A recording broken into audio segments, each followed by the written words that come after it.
Bonjour à tous, c'est Zilford, j'espère que vous allez bien et bienvenue dans la review des derniers chapitres de Kingdom. Alors je sais qu'il y a parmi vous des personnes qui se sentent un peu larguées avec les derniers chapitres, qui ne comprennent pas où Ara souhaite nous emmener et j'ai envie de vous dire que c'est complètement normal. Au début, les choses étaient plutôt claires. Qin a envoyé une délégation diplomatique à Han pour convaincre Kanpishi, un véritable monstre dans la législation, de les rejoindre et en profiter pour analyser les défenses de la capitale royale. Alors on se disait d'accord, c'est cool, on a des chapitres sur des notions philosophiques, on a vu Shin faire preuve d'une très grande maturité dans son raisonnement face à Kanpishi, allant même jusqu'à le convaincre de venir à Qin. Donc jusque là, tout va bien, on comprend, ça c'est les chapitres 757 à 760. Mais c'est à partir du chapitre 761 que ça commence à devenir flou, parce que nous lecteurs on s'en rendait pas encore compte, mais Ara était déjà en train d'orienter cet arc de transition vers son objectif réel. Cette mission diplomatique cache en réalité quelque chose de plus gros, de plus important qu'il n'y paraît. À partir de maintenant, oubliez les débats philosophiques, oubliez la législation, ce n'est pas le vrai thème de l'arc. Le vrai thème, c'est la guerre de l'information, c'est l'espionnage, c'est le contre-espionnage. L'arc devient tout d'un coup beaucoup plus intéressant. Remettons-nous dans le contexte. Qin vient de subir sa deuxième défaite du manga, elle a perdu en une seule journée pas loin de 140 000 soldats et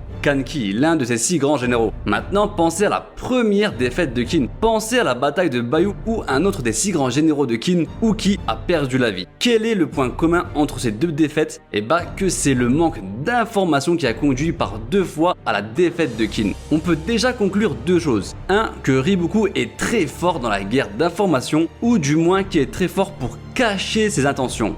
Et 2. Que le service d'espionnage de Qin est pas assez efficace, pour ne pas dire plutôt nul. Et c'est dans ce contexte qu'on nous introduit Yuka. Alors c'est qui ce fameux Yuka? Yuka, c'est un espion sous le commandement de Rishi qui a pour mission de surveiller Zhao et plus particulièrement Riboku. Mais c'est pas un simple espion. C'est lui qui semble diriger le groupe d'espions qui surveille Riboku. Et quand il revient à Kanyu, il détecte très vite des espions dans la cour. C'est quelqu'un qui a beaucoup d'expérience. Et c'est le narrateur qui va nous plonger dans la confusion sur ce personnage en nous disant qu'il est censé être un espion de Qin. Censé, en sous-entendant qu'il pourrait être en réalité un agent double travaillant pour Zhao. Perso, je pense qu'il travaille bien pour Zhao. Déjà, il n'a rien dit sur le piège de Riboku sur Kanki. Alors il y a 2 options. Soit il le savait vraiment comme le suggère Kanpishi et par conséquent c'est vraiment un traître, soit il le savait pas et dans ce cas-là c'est un incompétent. Et son incompétence a provoqué une terrible défaite pour Qin, donc dans les 2 cas, jamais cette personne doit garder son rang d'espion en chef.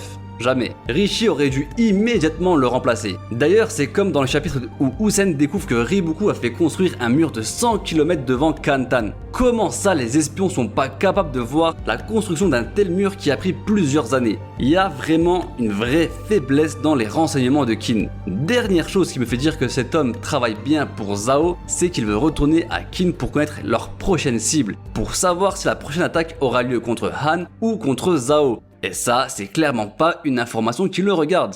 Alors oui, Rishi nous dit que bien évidemment, Yuka lui apporte des informations de la cour de Zhao. Mais je pense que les informations qu'il cache sont justement bien plus importantes que les informations qu'il apporte. Donc pour moi oui, il y a de très fortes chances que Yuka soit bien un traître. D'ailleurs, c'est pas la première fois qu'on le voit dans le manga. Il est déjà apparu dans le chapitre 369 pour avertir d'une conspiration entre Kakukai et Ryofui. Donc, de base, il était bien du côté de Qin. Ça serait intéressant de voir qui l'a grillé à Zhao et qui a réussi à en faire un agent double. Maintenant, concentrons-nous sur Kanpishi. Ce personnage, on dirait bien qu'il va être encore plus intéressant qu'on le pensait. Oublions le Kanpishi philosophe, c'est le Kanpishi espion qui va nous intéresser. Et oui, dans ce chapitre, Yuka pense que la vraie raison de la venue de Kanpishi à la capitale, c'est pour pouvoir les espionner directement. Pire encore, Kanpishi serait peut-être celui qui est à la tête du service de renseignement de Han. Et justement, arrêtons-nous sur ce point. Comme vous le savez, Han est le plus petit état de Chine, très certainement le plus faible, entouré de très grandes puissances comme Qin et Shu.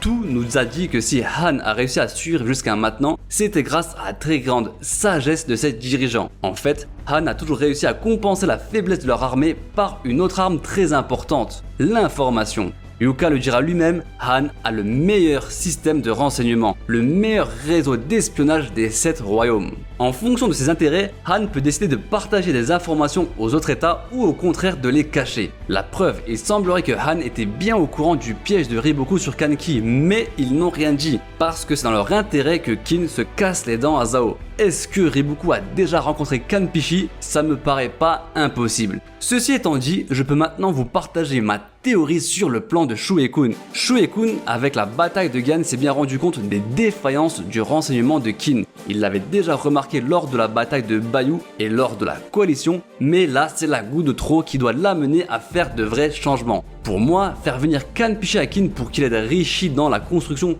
de cette nouvelle législation n'est qu'un prétexte. Pour moi, si Shue-kun a fait venir Kanpishi à Kanyu, c'est justement parce qu'il savait que Kanpishi avait un rôle majeur dans le système de renseignement de Han. J'ai donc deux hypothèses. Soit l'objectif de Shue-kun c'est de convaincre Kanpishi de rejoindre les services de renseignement de Kin. On a vu qu'ils ont beaucoup de lacunes dans ce domaine, il pourrait les aider à justement détecter tous les traîtres qu'il y a dans leur rang, les aider à mettre en place un système d'espionnage beaucoup plus efficace et leur apprendre beaucoup de choses sur les autres états, ce qui serait une aide très précieuse pour l'unification de la Chine. Soit ça fait partie de son plan de conquête de Han. En retenant le chef du service de renseignement de Han en otage, il les coupe de l'un de leurs atouts majeurs, ce qui pourrait faciliter l'invasion. Peut-être qu'en faisant ça, il va réussir également à affaiblir le système de renseignement des autres états qui collaboraient avec Han.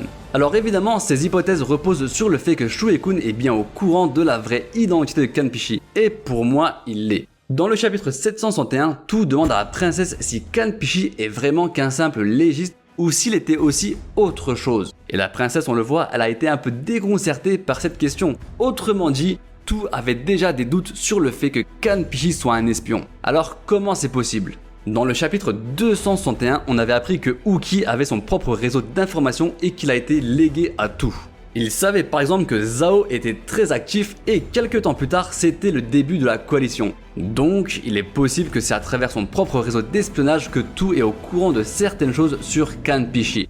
Et si tout a réussi à avoir accès à ces informations, je pense que les espions de Shue-kun ont pu au moins découvrir ça aussi. Par contre, si Shue-kun est au courant de rien, je vais commencer à ouvrir un vrai dossier sur lui. En tout cas, j'aime beaucoup la tournure des événements, on a du mal à distinguer le vrai du faux entre les personnages et c'est exactement ça qu'on attend d'une guerre d'information. Donc j'ai très